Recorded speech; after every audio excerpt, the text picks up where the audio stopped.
जी बिस्मिल्लाहिर्रहमानिर्रहीम। मेरे पीछे आपको एक पुल नज़र आ रहा है। ये पुल, ये मकाम है जी शारदा का। शारदा मुज़फ़्फ़राबाद से नीलम वैली की तरफ जब आप आएंगे, अड़न केल से पहले एक स्टॉप आता है शारदा, ये वो जगह है।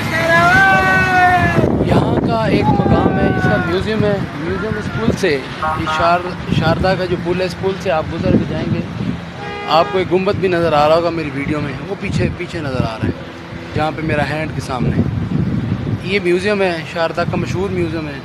इस म्यूज़ियम के पीछे एक यूनिवर्सिटी है, और ये जो प्लेस नज़र आ रहा है, ये पहाड़, ये सिर्फ शारदा है।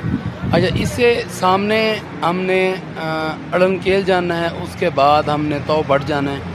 तो ये मनाजिर आपको नीलम वैली में शारदा के मकाम के दिखाए जा रहे हैं।